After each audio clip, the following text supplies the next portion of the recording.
दोस्तों, आपने बाइबल का तो नाम सुना ही होगा। ऐसी ही एक किताब है पब्लिक एडमिनिस्ट्रेशन में, जो पब्लिक एडमिनिस्ट्रेशन की बाइबल मानी जाती है। और उसके लेखक जो हैं वो है द ग्रेट मोहित भट्टाचार्य जी। मोहित भट्टाचार्य एक स्कॉलर, प्रोफेसर, वाइस चांसलर भी रहे हैं यूनिवर्सिटी के, और साथ में जेएनयू में भी इन्होंने पढ़ाया है। इनके द्वारा लिखी गई पब्लिक एडमिनिस्ट्रेशन की किताब new horizons of public administration एक वेरी इंपॉर्टेंट सोर्स माना जाता है पब्लिक एडमिनिस्ट्रेशन ऑप्शनल के स्टूडेंट्स के लिए। साथ में इसके बिना अच्छे नंबर ला पाना बड़ा ही मुश्किल कार्य माना जाता है, और ला ही नहीं सकते टू बी वेरी ऑनेस्ट, क्योंकि इसकी जो भाषा है और इसके जो कॉन्सेप्ट्स हैं वो बहुत ही ज़्यादा यूनिक और बहुत ही लूसिड मैनर में एक्सप्लेन करे गए हैं। इसी के साथ आपको ये जान के अच्छा लगेगा कि हमारा स्टडी आईक्यू पर पब्लिक एडमिनिस्ट्रेशन का जो ऑप्शनल है उसके अंतर्गत हम new horizons of public administration book के चैप्टर वाइज कवरेज करने वाले हैं। तो आगे बढ़ते हैं इसी अपने कवरेज को पूरा करने के लिए।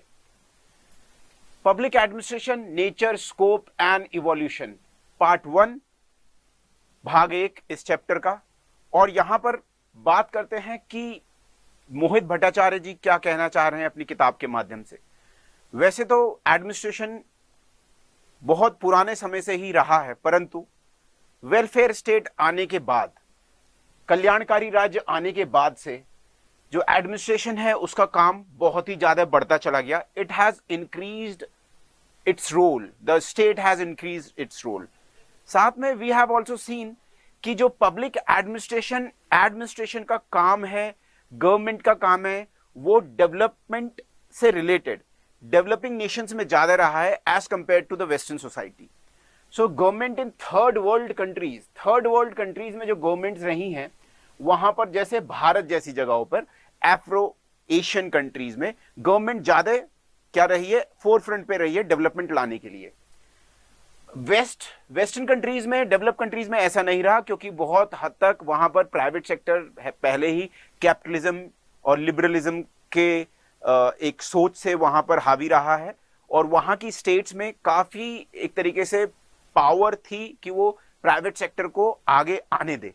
ऐसा हमारे यहाँ और डेवलपिंग कंट्रीज में, थर्ड वर्ल्ड कंट्रीज में नहीं हो पाया, बिकॉज ऑफ ऑब्वियस रीजन हम कॉलोनियलिज्म के भी अंतर्गत थे। So unlike in west, third world में जो डेवलपमेंट है इज गवर्नमेंट लेड। आप यहां पर देख पा रहे हैं एक चित्र के माध्यम से, in an image there are student running, और यहां पर प्रधानमंत्री ग्रामीण सड़क योजना का जिक्र है। तो यही दिखाता है कि जो बात मोहित भट्टाचार्य जी ने लिखी है, the development in the third world countries is more or less state administered, state led, or the development and the responsibilities of state are not only in terms of कि हमें एजुकेशन में ही क्या कुछ करना है, या फिर ओनली हाउसिंग से रिलेटेड, या ओनली इंफ्रास्ट्रक्चर, जैसे यहां पर आप देख पा रहे हैं ग्रामीण सड़क योजना, और यहां पर बच्चे भागे जा रहे हैं, और बच्चे जो भाग के जा रहे हैं वो अपने, तो इसी चित्र के माध्यम से हम देख सकते हैं कि it is not only about the infrastructure, ये केवल इंफ्रा से रिलेटेड नहीं है। अब अगर ये बच्चे हों तो ये सोशल इंपैक्ट भी करेगी ये सड़क, बशर्ते यहां बच्चों नंगे पैर जा रहे हैं, बट स्टिल कुछ बच्चों के पैर में चप्पल भी दिखाई दे रही हैं, राइट। सो सोशल इंपैक्ट है, इकोनॉमिक इंपैक्ट है। यहां पर ये जो खेत हैं ये इस सड़क से जुड़ गए हैं। ऐसे ही आपका एजुकेशन से रिलेटेड हो, चाहे स्वास्थ्य से रिलेटेड हो, इकोनॉमिक हो, सोशल हो, पॉलिटिकल हो, रेगुलेटरी फंक्शंस हो, ये सारे फंक्शन स्टेट लेड रहे हैं ऐसी सोसाइटीज में। और पब्लिक एडमिनिस्ट्रेशन इन्होंने डिफाइन करने की कोशिश करी कि इंस्ट्रूमेंट है, एक औजार है, टूल है, जो कि realisation of the goal of the government, जिसका यूज गवर्नमेंट क्या करती है, अपने गोल्स को, जो भी उन्होंने, चाहे भारत में शुरुआत हुई प्लानिंग कमीशन के द्वारा, या फिर बजट में जो भी एलोकेशंस हैं उनको कैसे लागू कराया जाएगा। It would be by the use of public administration, because that is the instrument which the state, the government is using for the transformation. Public administration has been coexistent with every political system and as a action part of the government. इसका मतलब यह है कि जहां कहीं भी, चाहे अब हो या फिर आपके बहुत पुराने समय में, जो हम बात कर रहे हैं अर्थशास्त्र में, महाभारत में, रामायण में, पब्लिक एडमिनिस्ट्रेशन का, स्टेट का जिक्र है। राजा के क्या कर्तव्य होने चाहिए, राजा को कैसा होना चाहिए, प्रजा कैसी होनी चाहिए, और राम राज्य अपने आप बारे में हम जब बात करते हैं तो वो क्या है, that is a sign of public administration over there.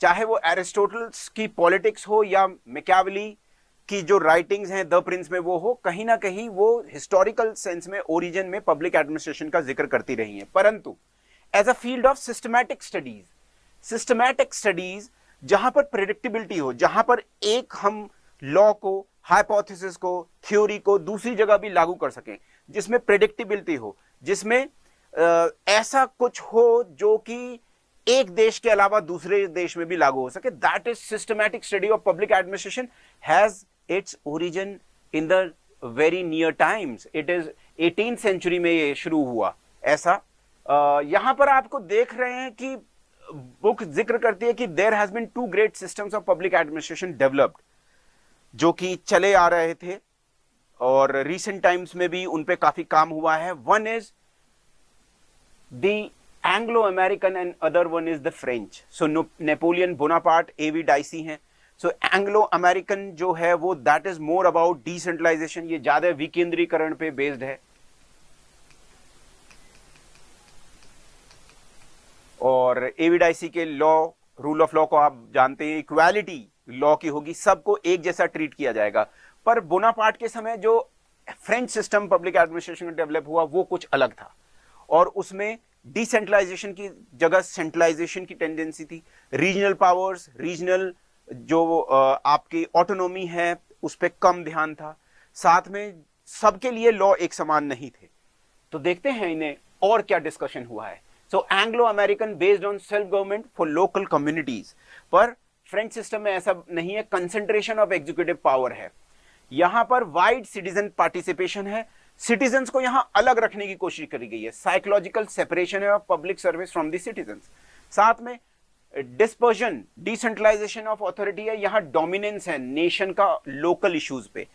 Response, well establish responsibilities to legislative body, जो भी कार्य कोई करेगा, एडमिनिस्ट्रेटिव फंक्शन अगर कोई भी बॉडी कर रही है, इवन मिनिस्टर्स कर रहे हैं, उसको लागू कराने में एडमिनिस्ट्रेशन को, वहां पर सीधा सीधा क्या है, लेजिस्लेटिव बॉडी जो है पार्लियामेंट है, उसकी जवाबदेही, उसको जवाबदेही है। राइट, यहां पर आपको देखने को मिलता है ऐसा बहुत कम है। और यहां पर प्रोफेशनलाइजेशन ऑफ पब्लिक सर्विस है। इसका मतलब क्या है? इसका मतलब यह है कि पब्लिक सर्विस में प्रोफेशनलाइजेशन है, इंटरफेरेंस ऑफ पॉलिटिकल मास्टर्स बहुत कम है। वहां पर जो ब्यूरोक्रेसी है उसको फुल फ्रीडम मिली हुई है, प्रोफेशनलाइजेशन है, एक सेट रूल्स हैं उनके अनुसार काम कर रहा है। मिडलिंग बहुत कम है। Responsibility to of the officials to the ordinary court, जैसा हमने डाइसी को कोट किया था।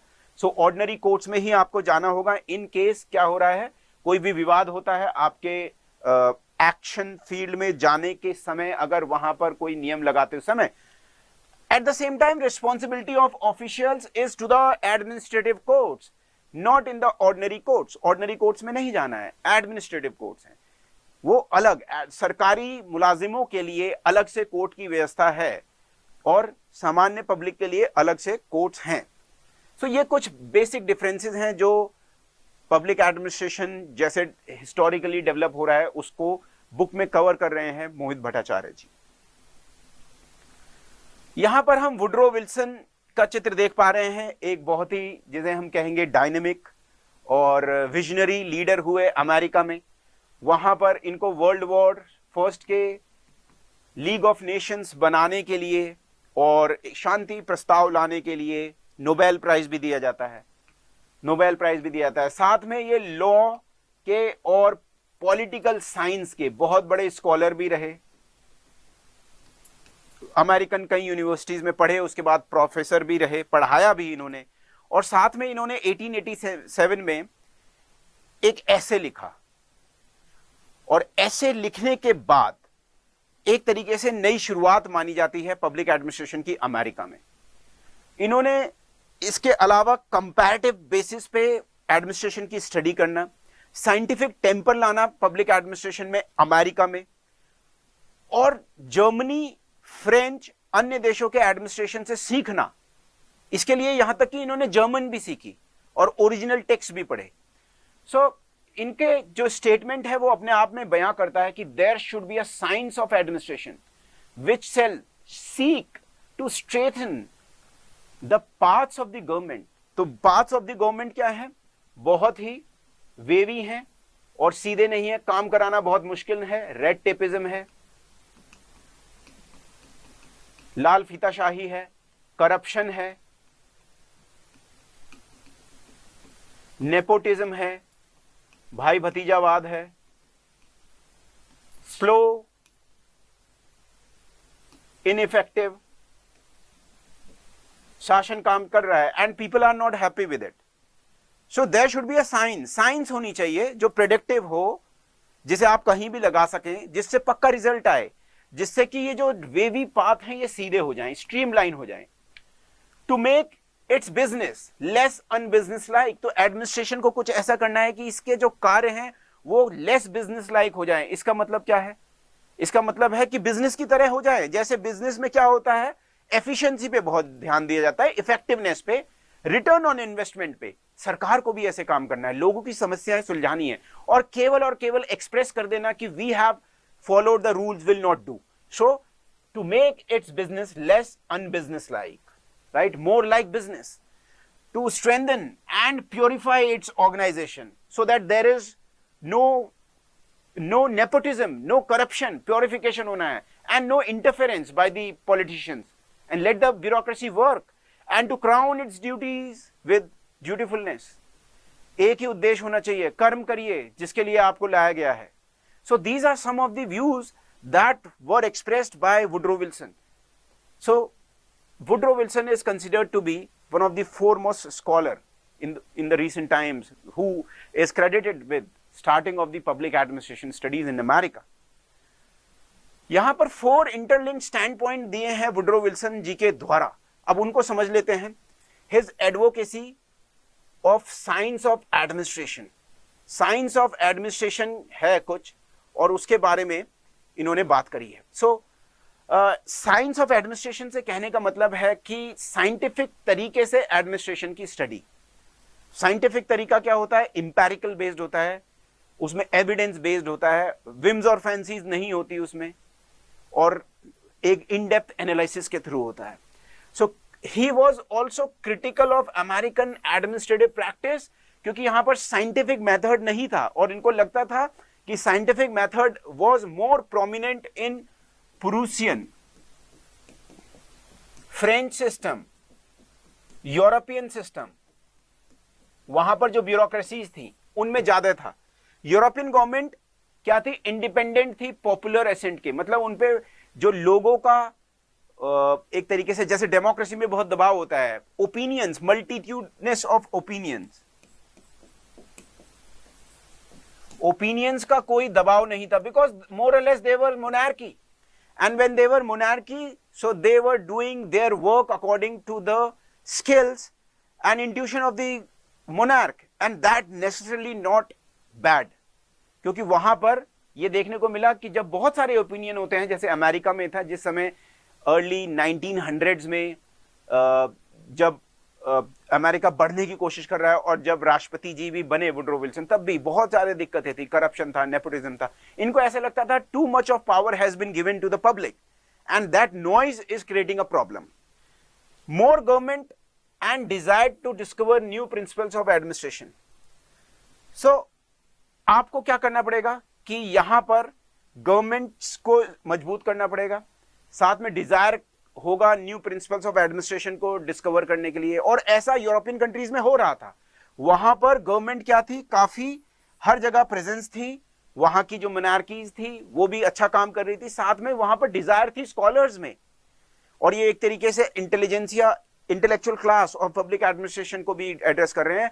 There was new principles of administration which were being discovered in Europe, that was not present in America. That is why he said we need to start the study of American public administration। So we need to take idea from the Prussian, French and other governments of Europe and apply those according to our situation। So it is getting harder to run a constitution than to write one.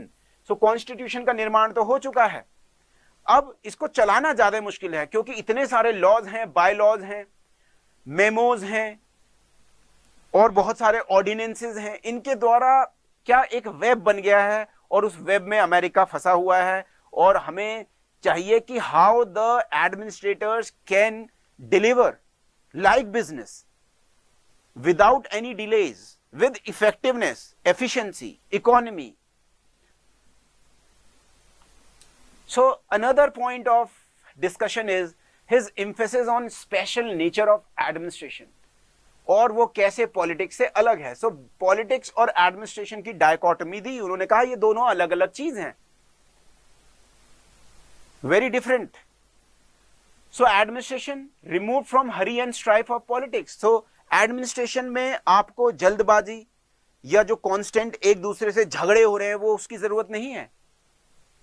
You have to take decisions and you have to comply, you have to make those decisions endure.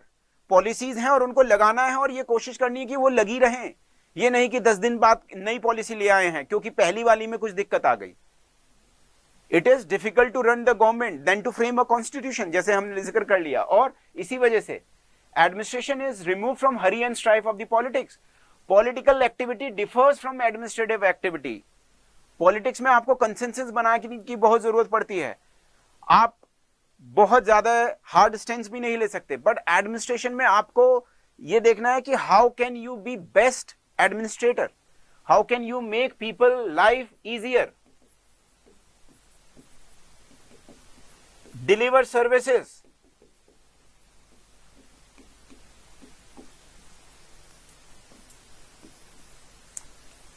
and help out citizens, give them employment, and lot of problems of daily lives, housing, education, right? Administrative questions are not political questions. The thing for which politics is fighting are different, and the thing for which the administration is fighting is different. तो हमारे जो question है, जिन चीज के लिए हमने stand ले रहे हैं, वो ही सेम नहीं है। पॉलिटिशियंस बहुत ज्यादा एक ही चीज को लेके बहुत दिनों तक क्या कर सकते हैं, they can go on and on which policy was good. Indian context में मैं अगर एग्जांपल दूं, so people can think over which vaccine was good,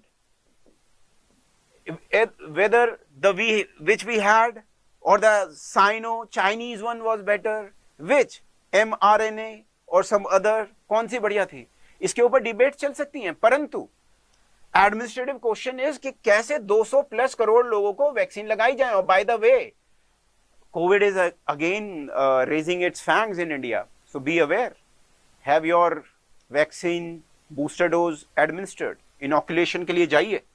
सो 1891 में एक और स्टेटमेंट लिखा कि administration can not be divorce from its connection with other branches of public law. अब ये मान लेना कि इन्होंने पूरी की तरह डायकोटमी को एक अलग अलग जो ये कह रहे हैं कि पब्लिक एडमिनिस्ट्रेशन और पॉलिटिक्स तो जी अलग है, क्या उसी पे नहीं रहे? नहीं, because he was a growing intellectual, और जब ग्रोइंग इंटेलेक्चुअल थे तो उनको ये आभास हुआ कि no, the thing which I have said may not be fully true, so I need to give some other points also. इसी वजह से उन्होंने कहा किसी भी देश में पब्लिक एडमिनिस्ट्रेशन को पूरी तरह कनेक्शन से अलग नहीं करा जा सकता without of the branches of public law, without being distorted and robbed of its true significance. अगर पूरी तरह इमेजिन करिए आज के दौर में, अगर पब्लिक एडमिनिस्ट्रेशन को अगर मैं मान लूं डीएम के काम को, अगर मैं ये कहूं कि पूरी तरह हम आपस में ये मान लें कि जो भी पॉलिटिक्स हो रही है उससे संबंध ही नहीं है, तो ऐसा हो ही नहीं सकता। Because ultimately the politicians are making law, and if politicians are making law, another example from the COVID time, so DMs in India were given power कि आप लोकल स्तर पे, अपने जिले स्तर पे अनलॉक और लॉक डाउन कर सकते हैं, किसी भी क्षेत्र को नो गो जोन बना सकते हैं। सो अगर लॉज ही नहीं होंगे तो क्या पूरी तरह हम डिस्ट्रिक्ट मैजिस्ट्रेट या पुलिस के कार्य को कर पाएंगे? नहीं कर पाएंगे। यही समझाना चाह रहे हैं वुड्रो विल्सन भी, और यही हम डिस्कस कर रहे हैं फर्स्ट चैप्टर में मोहित भट्टाचार्य जी की किताब में। मोहित भट्टाचार्य जी अब हमारे बीच नहीं रहे हैं, परंतु बहुत ही बड़े स्कॉलर, बहुत ही बड़े एडमिनिस्ट्रेटर, वाइस चांसलर यूनिवर्सिटी के रह चुके हैं, and his books are very good. Among those lot many books, one of the books we are already discussing. So its foundation are those deep and permanent principle of politics. So deep है उसकी foundation, और ecological aspect में देखिए, कहीं के समाज में, कहीं के religion में, कहीं के caste से, कहीं की जो सामाजिक व्यवस्था है उसी से वहां के laws आ रहे हैं, वहां का प्रशासन भी ऐसे ही रहता है. His apparent प्रेडिलेक्शन फॉर प्राइवेट और बिजनेस एडमिनिस्ट्रेशन, अगला जो एक बहुत बड़ा पॉइंट है, वो क्या कहता है? वो ये कहता है कि प्रेडिलेक्शन है, एक सेंस ऑफ झुकाव है वुडरो विल्सन की अपनी राइटिंग्स में. क्या है? फेवर कर रहे हैं बिजनेस एडमिनिस्ट्रेशन को. Wanted to make government business less unbusiness like, तो मतलब गवर्नमेंट के भी बिजनेस को एफिशिएंसी से भरा हुआ कर दो. ये भी देखें कि रिटर्न जो ऑन इन्वेस्टमेंट क्या हो रहा है, जितना ये मैन फोर्स लगा रहे हैं क्या उतना काम चल रहा है? इफेक्टिवनेस लाओ इसमें. देखो कि आपके जो गोल्स थे वो कितने पूरे हो सके. क्या 80% हुए, 90% हुए, क्यों नहीं हुए? क्या केवल लॉज को लगा देने से ही, ओनली लॉज को लगा देने से ही काम चल जाएगा? What about outcome? So we have to be less unbusiness-like. It means more business-like. Administration is business, and like business, it does not involve itself in the question of politics. So ये business से related है, business की तरह ही है. To administer, to manage करना administration का काम है, और ये politics के questions में नहीं पड़ता. Economy, efficiency और effectiveness should be the concern of the administration, like the concerns of the business. So why we should have two set of different principles? When the private sector is doing good, why cannot we learn? It means the administration. Why can't administration learn from private sector and also other governments? For an example, he has regularly emphasized on the comparative nature. Prussian government से, Germany की एक state की government से सीखेंगे, French से सीखेंगे, American जो भी इनहेरिट करेंगे वहां से पॉजिटिव चीजें लेके आएंगे, एसेंस लेंगे वहां से और अपने में ढालेंगे, साथ में प्राइवेट से भी सीखेंगे. So that was his spirit. So he wanted to make government function like a business, but there is another example where he has moulded himself into the new realities. वो कह रहे हैं कि एक दूसरा व्यू भी है. मैं ये नहीं चाहता कि बिजनेस की तरह सब कुछ हो जाए, प्राइवेटाइजेशन की तरह. केवल और केवल अगर हम भारत के संदर्भ में भी देखें, केवल और केवल अगर आज के समय में बहुत सारी चीजों को प्राइवेटाइज किया जा रहा है, सो अगर हम केवल और केवल return on investment, efficiency, effectiveness देखेंगे, प्रॉफिट देखेंगे, तो उससे दिक्कत हो जाएगी.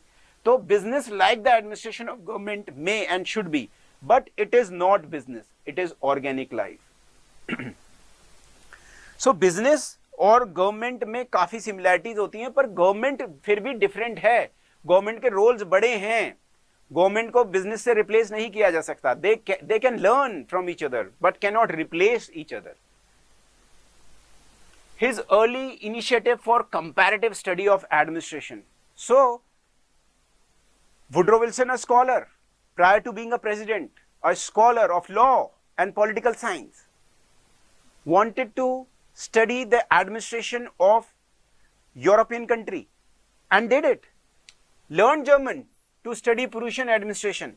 Wilson was clear, administration stands on different bases in democratic and other states. उन्होंने कहा कि हमें comparative analysis करना चाहिए, और हमने ये देखा कि मोनार्कीज भी आगे बढ़ गई हैं एडमिनिस्ट्रेशन को डेवलप करने में. कहां पर? जर्मनी में, फ्रांस में और जगहों पर. और यूरोप में क्योंकि पार्टी पॉलिटिक्स बहुत ज्यादा डेवलप नहीं हुई है, इस वजह से वहां पर इंटरफेरेंस बहुत कम है,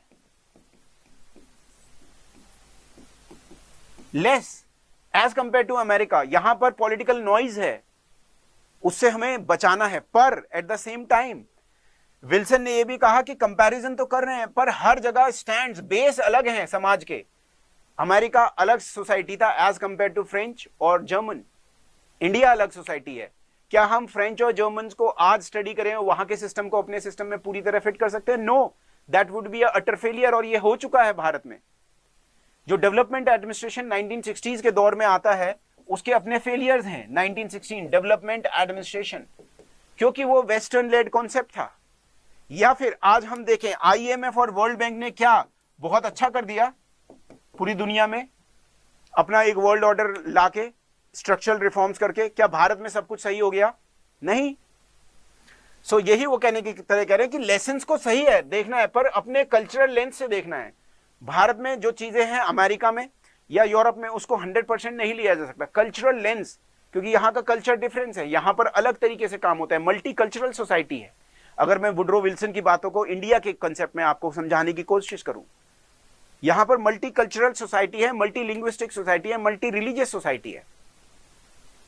फेडरलिज्म अलग है अमेरिकन फेडरलिज्म से या यूरोप के फेडरलिज्म से, कई देशों के।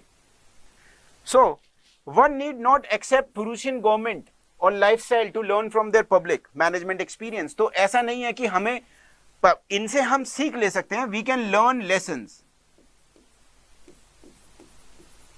we can learn lessons, we can think them as a case study and learn management and administrative lessons, but at the same time we need not to be German, we need not to be Prussian or French in order to be a better public administrator in America। ये कहना चाह रहे हैं यहां पर Woodrow Wilson अपनी writings के द्वारा। और ये इंडिया के संदर्भ में भी लागू होता है, क्योंकि पब्लिक एडमिनिस्ट्रेशन पेपर जो है, पेपर 1 और पेपर 2 इंटरलिंक्ड है।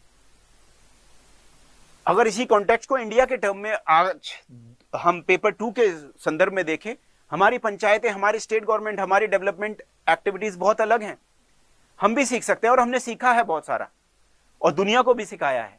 बहुत सारी स्कीम्स दुनिया में एक कंट्री से दूसरी कंट्री में जाती हैं। जैसे उज्ज्वला स्कीम है, उसको साउथ ईस्ट एशियन देशों ने कुछ ने स्टडी किया और अपने यहां लगाने की कोशिश करी। UPI है, आपको पता है विदेशों में जा रहा है, पर क्या UPI के एक्सेप्टेंस करने से क्या लोग इंडियन हो जा रहे हैं? नहीं, ऐसा नहीं है। सो यहीं पर ये कुछ एक्सप्लेन ऐसे ही करना चाहते हैं वुड्रो विल्सन जी।